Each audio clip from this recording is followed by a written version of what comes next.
गांव में बड़ा फंक्शन लगा था, छोटे देवर की सगाई। पूरा घर ऐसे गूंज रहा था जैसे मेला लग गया हो। आंगन में औरतें गाना गा रहीं, बच्चे इधर-उधर दौड़ रहे और मर्द लोग बस कुर्सी पकड़कर आदेश दे रहे थे। चाय लाओ, पानी लाओ, अरे खाना कब बनेगा? अब रसोई की कमान थी घर की सबसे सीनियर बहू, जेठानी जी के हाथ में। जेठानी जी का स्वैग अलग ही लेवल का था। सिर पर पल्लू, हाथ में कलछी और मुंह में डायलॉग। आज ऐसी बिरयानी बनाऊंगी कि पूरा गांव उंगलियां चाटेगा। देवरानी पास खड़ी थी, धीरे से बोली, हाँ दीदी, उंगलियां तो चाटेंगे, पर पानी पी पी कर। इतने में धड़ाम से एंट्री हुई बुआ जी की। बुआ जी मतलब चलता फिरता तड़का मशीन। जहां जाए कुछ ना कुछ एक्स्ट्रा जरूर डाल देती हैं, चाहे खाना हो या झगड़ा। जैसे ही रसोई में घुसी, बोली, अरे बहू, क्या बना रही हो इतनी खुश होकर? जेठानी छाती चौड़ी करके बोली, बुआ जी, बिरयानी बना रही हूं, स्पेशल। बुआ जी ने आंखें नचाईं। अरे बहू, स्पेशल तो तब होगी जब उसमें मेरा तड़का लगेगा। देवरानी मन ही मन बोली, लो भैया, अब तो खेल शुरू।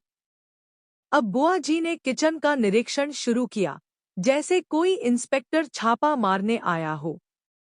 सबसे पहले नमक उठाया। अरे बहू, नमक कम लग रहा है।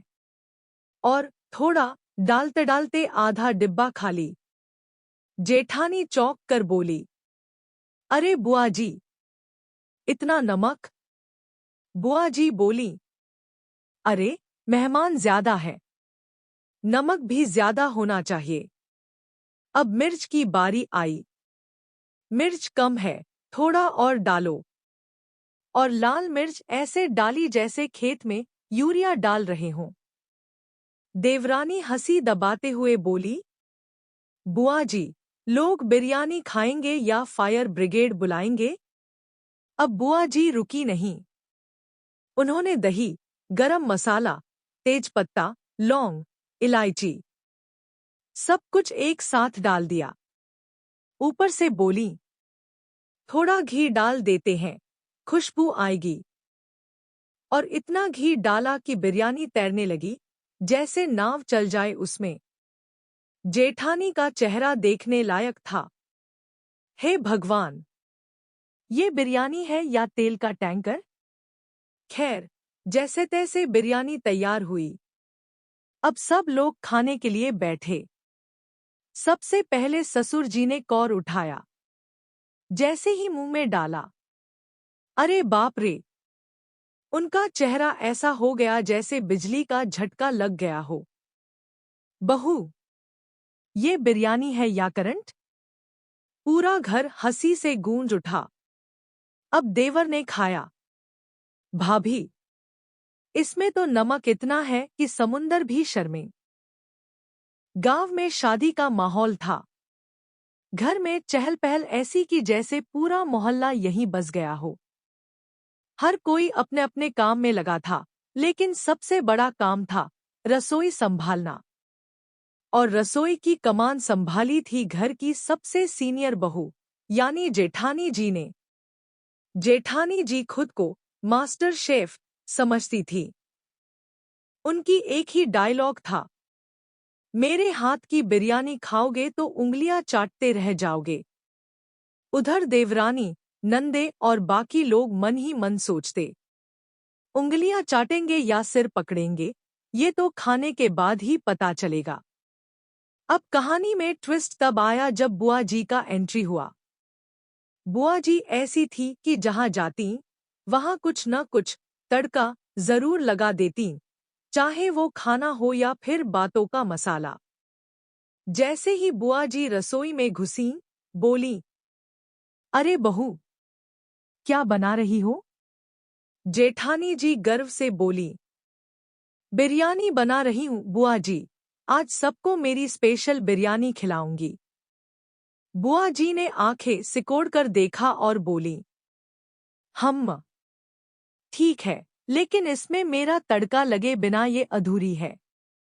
जेठानी जी थोड़ा घबरा गई, लेकिन बोली, ठीक है बुआ जी, आप भी कुछ डाल दीजिए। बस फिर क्या था।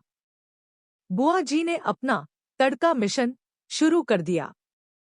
सबसे पहले उन्होंने मसाले उठाए और बोले, थोड़ा और नमक डाल देते हैं, स्वाद बढ़ जाएगा। और थोड़ा डालते डालते आधा डिब्बा खाली कर दिया। देवरानी दूर से देख रही थी और मन ही मन हंस रही थी। आज तो मजा आएगा।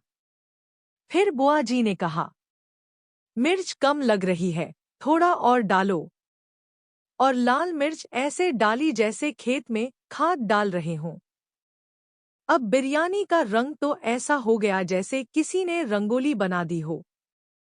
जेठानी जी परेशान होकर बोली, बुआ जी, इतनी मिर्च कौन खाएगा। बुआ जी बोली, अरे बहू, शादी का खाना है, थोड़ा तीखा होना चाहिए, तभी लोग याद रखते हैं। इतना सुनकर ननद बोली, हाँ, याद तो जरूर रखेंगे। पानी पी पी कर अब बुआ जी रुकी नहीं। उन्होंने दही, गरम मसाला और ऊपर से घी डाल दिया। इतना घी कि बिरयानी कम और हलवा ज्यादा लगने लगा। जेठानी जी का चेहरा देखने लायक था। वो सोच रही थी, ये बिरयानी है या प्रयोगशाला का एक्सपेरिमेंट। खैर, किसी तरह बिरयानी तैयार हो गई। अब बारी थी खाने की। सब लोग प्लेट लेकर बैठ गए। सबसे पहले चखने का मौका मिला ससुर जी को। उन्होंने एक कौर लिया और उनका चेहरा ऐसे बदल गया जैसे बिजली का झटका लग गया।